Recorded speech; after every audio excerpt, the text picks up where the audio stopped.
西方战后抽象艺术是市场上最稳健、投报率最高的板块之一。虽然这一领域一直以美国抽象表现主义为主导，但在过去的5到10年中，欧洲的抒情抽象正在复兴和回归。这和各大艺术机构的展览、艺评家的推荐以及重要藏家的扶持紧密相关。在众星云集的欧洲艺术大师中，最受瞩目的当属乔治·马修。市场数据表明，他的前10大高价作品中有9席于2020年后拍出，这和法国蓝筹画廊贝浩登在2019年宣布代理其遗产密不可分。此外，乔治·马修的第1、第2位高价作品皆于香港成交，最高成交价为2021年10月在香港苏富比以约235万美金拍出的《图颜之湖》。由此亦可见其作品在亚洲高净值藏家群体中的深厚根基和影响。当然，相较于令人望尘莫及的美国抽象表现主义蓝筹艺术品，欧洲抒情抽象绘画中的一些精品还处于被低估的状态，仍有巨大上升空间。以高性价比和高保值率等优势，为藏家们提供了一种全新选择。Today, I invite you to explore a historical exhibition on the New School of Paris movement at Peloton, New York, featuring ever-before-seen artworks from private collections and foundations. To guide us through, I invited gallery expert Mathieu to join us. Matthew, could you please give us a brief introduction about the current exhibition? Certainly. Thanks so much for being here, Karen. So as you shared, we're in the New School of Paris through its pioneering women, which specifically focuses on the dates from 1945 to 1964, bringing together almost a dozen artists that were active in France during that time period as part of a group that we're calling the New School of Paris. And each of the 2 floors of the gallery are subdivided into 5 sections, each taking 1 critic and 1 gallerist, all women, that helped make this movement cultivate and thrive in France and then worldwide during that time period. The School of Paris started in around the 20s in the area of Montparnasse or Montmartre in Paris, and we think of artists like Chagall and Picasso who had these sort of figurative or dreamlike works.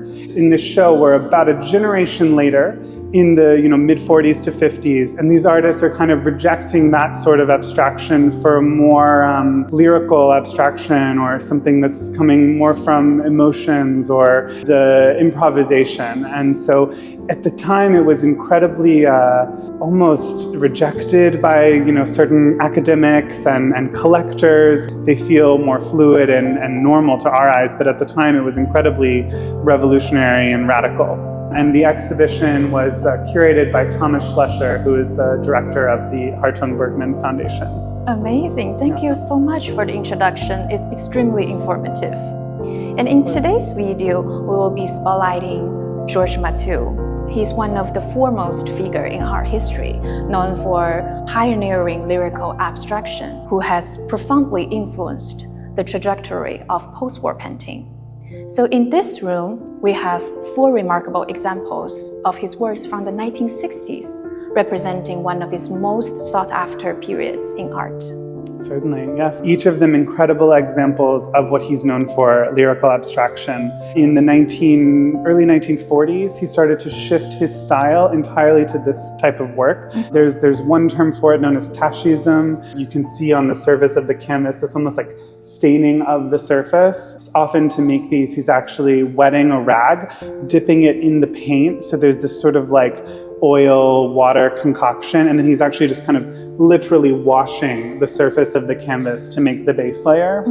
And then adjacent to that, always in every painting, there's a raw tube of paint where he just takes it from the paint and goes directly onto the surface of the canvas to make these kind of vivid brush strokes and sort of deep evocative marks. And at the time, I mean, this is completely revolutionary because we think of so many painters like festering over a canvas for, months or years at a time. For Mathieu, he was really trying to speak from almost an intuitive state, less of a cognitive state. And so he's exploring the canvas from his own emotion, working very quickly and precisely. Absolutely. To comprehend his surge in popularity in 1960s France, we must trace several transformative phases in his artistic evolution.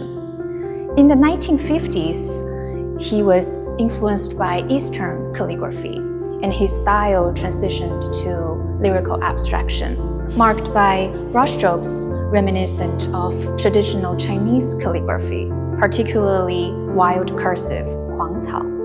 And in the 60s, as what we see here, few brushstrokes on a monochromatic background, illuminating the power of the sign. Yes, and it's so interesting you bring that up because the works that we selected are all from the late 50s to early 60s, which is after he's traveled to study alongside the Gutai artists. They actually reference Mathieu and Pollock in their manifesto, only the two kind of foreigners. It's really a period where he's being inspired by that more Eastern way of painting. Beautiful. Shall we continue? Absolutely.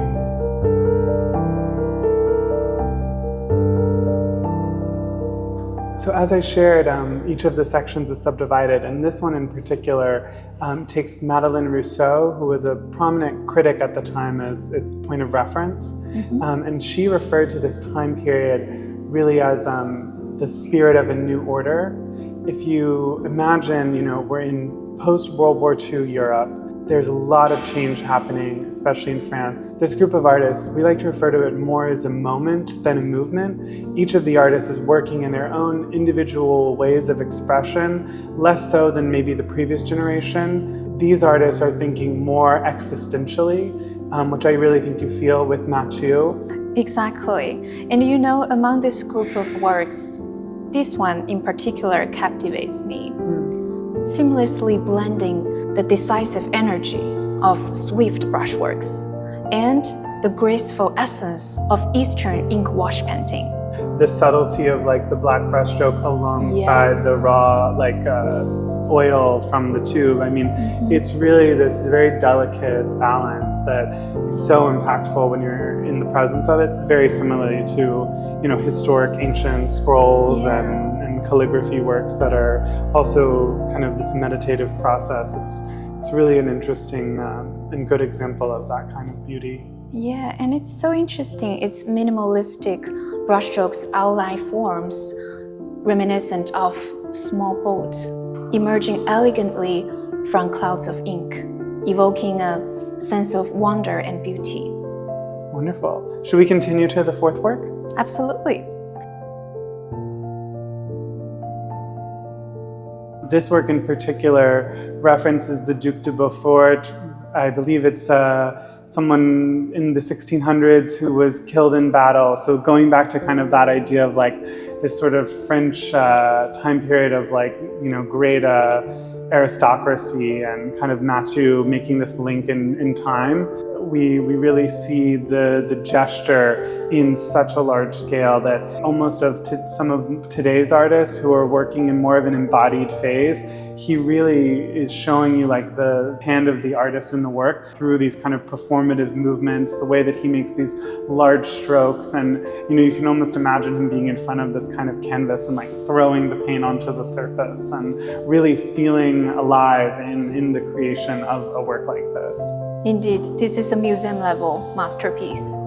Yes, and to that point, actually, we're very pleased that the Long Museum in Shanghai will have an exhibition in 2024 of George Mathieu's work. So continuing to kind of extend his legacy overseas and bringing the work back to China, we're very much looking forward to that. Amazing. And over the years, we both have extensively studied the works by George Mathieu. We have placed numerous important works spanning from the 1960s to the 80s to important private collections in both New York and Shanghai. We have observed a steady growth in his market in the past 4 years. This is a great example with this exhibition where we've worked very collaboratively with, his foundation, private lenders, to really, unearth these kind of monumental masterpieces and bring many of them to the US for the first time. We're very pleased to all of our partners that have helped to make this exhibition possible. Thank you so much, Matthew, for sharing your insight. Of course, thank you so much for being here today and for learning more about the New School of Paris. 那我们今天的画廊私访就先到这里。如果你想要收藏视频中介绍的藏品，可以在视频下方找到我们的联系方式。如果你喜欢本期的视频，别忘了点赞、评论、收藏、转发。我们下期见啦！